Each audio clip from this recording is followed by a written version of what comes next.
Bonjour. Aujourd'hui, on se penche sur un article assez original Hmm. du site Les 4 cycles. Il propose une vision du SEO, le référencement naturel, qui sort un peu des clous. Ah oui, qu'est-ce qu'il raconte? L'idée centrale, c'est et si le SEO, c'était une sorte de thérapie anti-marketing pour les entrepreneurs un peu atypiques. Une thérapie anti-marketing, carrément. C'est intriguant comme concept. Oui, l'article suggère qu'en fait, derrière la technique, mots-clés, backlinks, tout ça, le SEO pourrait être une métaphore du parcours de l'entrepreneur. Une quête de sens, d'affirmation de soi. D'accord. Donc on irait au-delà de la simple visibilité Google. Exactement. L'objectif pour nous, là, c'est de décortiquer un peu cette approche, voir comment elle essaye de faire le pont entre stratégie digitale et développement personnel. Intéressant, voyons ça. Alors, pour commencer, l'article pose que le business, c'est une école de vie. Bon, ça, c'est pas nouveau, mais il insiste sur le cycle. Créer, échouer, recommencer. Mhm. Et ce cycle, il pousserait à l'introspection, à affirmer ses valeurs propres. L'exemple qu'il donne, c'est un entrepreneur qui décide consciemment de ne pas faire le Black Friday. Ah oui, le contre-courant classique. Voilà, il attend plutôt Noël pour affirmer une vision à plus long terme. Et il accepte du coup d'être un peu le mouton noir du marketing. D'accord. Et le lien avec le SEO, alors comment il le fait? C'est là que ça devient particulier. L'article dit que cette posture, cette affirmation de soi, elle se reflète dans la stratégie SEO. C'est-à-dire? Ben, le référencement ne serait plus vu juste comme une technique pour plaire à Google, mais comme l'art d'affirmer sa vision unique. Ah, je vois. Donc l'authenticité du contenu deviendrait prioritaire sur l'optimisation pure et dure pour l'algorithme? C'est ça. Et la patience aussi est présentée comme une stratégie clé. Bâtir son trafic organique, ça prend du temps. Tout à fait. Comme bâtir une entreprise solide, en fait. C'est cohérent. Hmm. Et l'évolution constante des algos, ça rappellerait la nécessité de s'adapter, comme dans tout projet entrepreneurial. Le contenu, il deviendrait avant tout une conversation humaine. Oui, ça met l'accent sur une dimension plus qualitative, moins axée sur les chiffres immédiats qu'on voit souvent en SEO classique. Une approche presque relationnelle. C'est un peu ça. Et alors, ça devient vraiment intéressant avec cette idée d'anti-marketing en SEO. Alors, anti-marketing, qu'est-ce que ça veut dire concrètement dans ce contexte? On arrête de vendre? Non, non, pas du tout. C'est pas ignorer les ventes, mais c'est vendre différemment. Comment?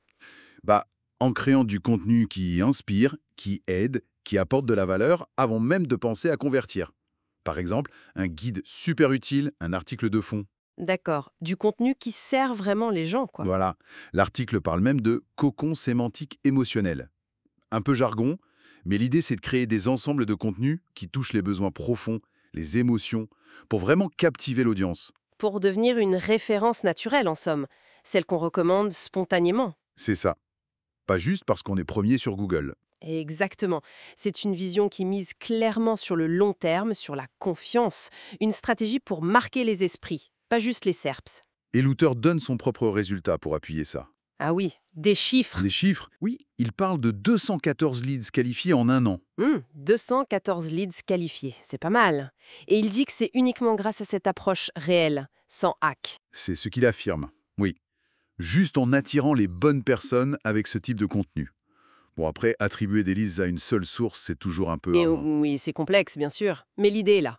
Et il donne une astuce pratique. Oui, il mentionne l'idée de créer un article phare, une grosse ressource clé sur son sujet. Un pilar content, comme on dit parfois. Exactement. Et ensuite, lier plein d'autres contenus plus petits à cet article principal pour construire une vraie autorité thématique. D'accord, ça c'est une technique SEO assez reconnue, mais intégrée dans cette philosophie plus large. Voilà.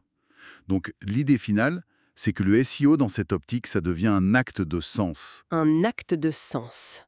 J'aime bien l'expression. Optimiser son site, ce serait plus juste pour être premier sur Google, mais pour laisser une empreinte indélébile. Une empreinte en ligne, oui, mais aussi dans l'esprit et peut-être même dans le cœur des gens qui lisent. C'est une vision assez idéaliste du marketing digital, quand même. C'est vrai. Alors au final, qu'est-ce qu'on retient de tout ça?